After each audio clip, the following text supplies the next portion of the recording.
അനിഴം നക്ഷത്രത്തിൽ ജനിക്കുന്നവർ അപ്രതീക്ഷിതങ്ങളായ പലവിധ പരിവർത്തനങ്ങളോടും മല്ലിട്ട് ജീവിക്കുന്നവരായിരിക്കും. ശരിയായ അച്ചടക്കത്തോടുകൂടി ഏത് കാര്യവും ശരിയായി കൈകാര്യം ചെയ്യുവാനുള്ള നയവും സാമർഥ്യവും ഈ നാളുകാരിൽ കാണപ്പെടും. എന്നാൽ വിഷാദാത്മകമായ ഒരു പ്രകൃതം ഇവരെ സദാ വലയം ചെയ്തുകൊണ്ടിരിക്കും. അതിന് കാരണമായിട്ടുള്ളത് ജീവിതത്തിൽ ഇവരെ നേരിടുന്ന പ്രശ്നങ്ങളുടെ എണ്ണം ഒട്ടും കുറഞ്ഞ തോതിലുള്ളവയല്ലാത്തത് തന്നെ. ചുരുക്കി പറഞ്ഞാൽ ഇവർക്ക് മനസ്വസ്ഥത വളരെ കുറവായിരിക്കും. എന്തെങ്കിലും നിസ്സാരമായ ഒരു കാര്യം ഇവർക്ക് വന്നുകൂടിയെന്നിരിക്കട്ടെ, അത് ആവർത്തിച്ച് ചിന്തിക്കുകയും സംസാരിക്കുകയും ഇവർ ചെയ്തുകൊണ്ടിരിക്കും. കാര്യങ്ങൾ ഇത്തരത്തിലാണെങ്കിലും ഇവർ വലിയ വൈരാഗ്യബുദ്ധികളും സന്ദർഭം കിട്ടുമ്പോൾ ആരോടും പ്രതികാരം ചെയ്ത് തൃപ്തി അടയുന്നവരുമായിരിക്കും. അതുപോലെ തന്നെ ഏർപ്പെടുന്ന ഏത് കാര്യത്തിനു വേണ്ടിയും ഉറ്റു ശ്രമിക്കുവാനും എത്ര വേണമെങ്കിലും ബുദ്ധിമുട്ടാനും അവർക്ക് യാതൊരു മടിയും ഉണ്ടായിരിക്കുകയില്ല.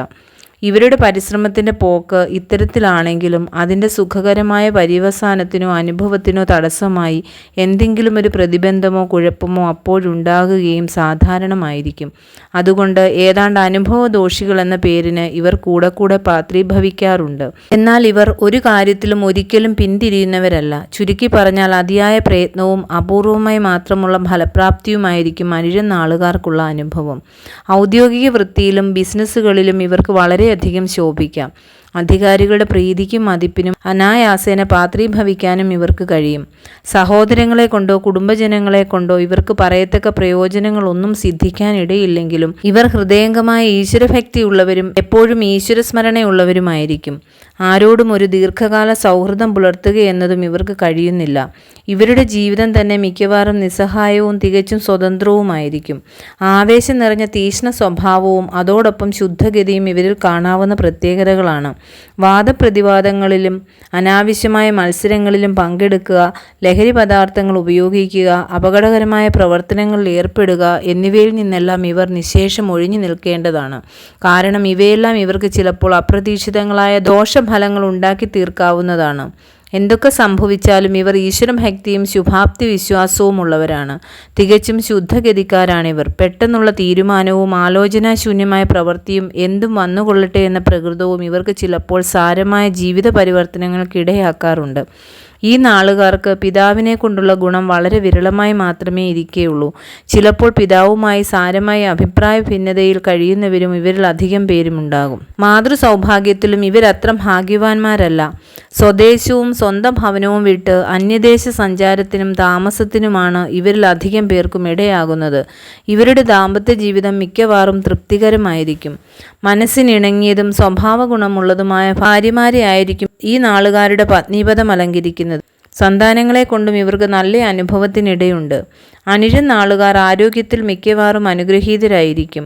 ശ്വാസകോശ സംബന്ധമായ അസ്വാസ്ഥ്യങ്ങളും ദന്തരോഗവും കൂടെയുള്ള ജലദോഷവും ഇവരെ വിട്ടുമാറാതെ ഉപദ്രവിക്കാനിടയാകും. എന്നിരുന്നാലും സ്വന്തം ആരോഗ്യ സംരക്ഷണത്തിൽ യാതൊരു പരിഗണനയും ഇവർക്കുണ്ടായിരിക്കുന്നതല്ല. ആരോഗ്യപരമായ ദിനചര്യകൾ പുലർത്തുന്നതിലും ഇവർ അത്ര തന്നെ ശ്രദ്ധ വയ്ക്കുന്നവരല്ല. അതുകൊണ്ട് പഥ്യമനുസരിച്ച് ഏതെങ്കിലും ഔഷധം സേവിക്കുന്നത് ഇവർക്ക് വളരെ പ്രയാസമുള്ള കാര്യമായിരിക്കും. 17 വയസ്സു മുതൽ തന്നെ ഈ നാളുകാർ മിക്കവാറും സ്വതന്ത്രരും സ്വന്തം കാര്യം നോക്കുന്നതിൽ താല്പര്യന്മാരുമായി തീരും. 17-നും 48-നും ഇടയ്ക്ക് പലവിധ ജീവിത പരിവർത്തനങ്ങളും ഇവർക്ക് നേരിടുന്നതാണ്. ഗുണദോഷ സമ്മിശ്രമായ കാലഘട്ടത്തിനകം ഉത്കർഷാപകർഷങ്ങളും ജയാപജയങ്ങളും ഇവർക്ക് മാറി മാറി ഉണ്ടായിക്കൊണ്ടിരിക്കും. 48 വയസ്സിനു ശേഷമേ സ്വന്തവും ശാശ്വതവുമായ ഒരു ജീവിതം ഇവർക്ക് അഭിവൃദ്ധിയിൽ വരികയുള്ളൂ. ഈ നാളിൽ ജനിക്കുന്ന സ്ത്രീകൾ പൊതുവെ സ്വഭാവശുദ്ധിയുള്ളവരായിരിക്കും. അഹങ്കാരികളായിരിക്കുകയില്ല. പ്രസന്നമായ മുഖഭാവം ഇവരുടെ സവിശേഷതയായിരിക്കും. ആഡംബരത്തിലും അത്ര തന്നെ ഭ്രമമുള്ളവരായിരിക്കുകയില്ല. ഗുരുഭക്തിയും ഭർത്തൃഭക്തിയും ഇവരെ വേണ്ടത്ര അനുഗ്രഹിക്കുന്നു. കുലത്തിൻ്റെ അന്തസ്സും അഭിമാനവും പുലർത്തിയും ബന്ധുപ്രീതി കൈവരുത്തിയും ഇവർ മാതൃകാപരമായ ജീവിതം പടുത്തുയർത്തുന്നവരായിരിക്കും. വിവാഹത്തിനും യാത്രയ്ക്കും പുതിയ വാഹനങ്ങൾ ഇറക്കുന്നതിനും മറ്റെല്ലാ ശുഭകർമ്മങ്ങൾക്കും ഈ നാൾ നല്ലതാണ്. ജനിക്കുന്നത് ശനിദശയിൽ 9 വർഷം, തുടർന്ന് ബുധൻ 17, കേതു 7, ശുക്രൻ 20, സൂര്യൻ 6, ചന്ദ്രൻ 10, ചൊവ്വ 7, രാഹു 18 ഈ ക്രമത്തിൽ ദശാകാലങ്ങൾ.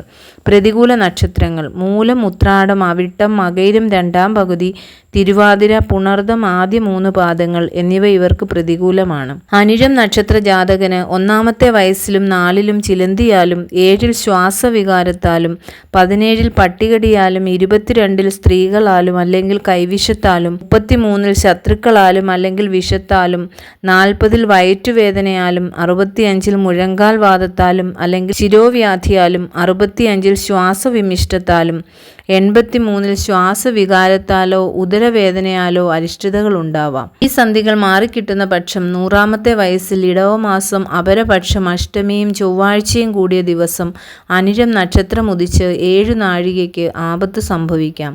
കേതു, സൂര്യൻ, ചൊവ്വ എന്നീ ദശകങ്ങളിൽ ഇവർ വിധിപ്രകാരമുള്ള ദോഷപരിഹാര കർമ്മങ്ങൾ അനുഷ്ഠിക്കേണ്ടതാണ്. അനിഴം, ഉത്രട്ടാതി, പൂയം എന്നീ നക്ഷത്രങ്ങൾ ക്ഷേത്ര ദർശനത്തിനും പൂജാതി കാര്യങ്ങൾക്കും ഉത്തമം.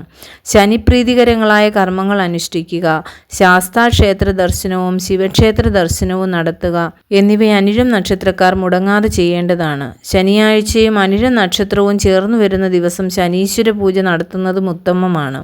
രാശ്യാധിപനായ ചൊവ്വയെ പ്രീതിപ്പെടുത്തുന്ന കർമ്മങ്ങളും ഇവർ അനുഷ്ഠിക്കുന്നത് നന്നായിരിക്കും. ജാതകത്തിലെ ചൊവ്വ ഓജരാശിസ്ഥിതനായാൽ സുബ്രഹ്മണ്യനെയും യുഗ്മരാശിസ്ഥിതനായാൽ ഭദ്രകാളിയെയും പതിവായി ഭജിക്കുക. കറുപ്പ്, കടും നീല, ചുവപ്പ് എന്നീ നിറങ്ങൾ ഇവർക്ക് അനുകൂലമാണ്.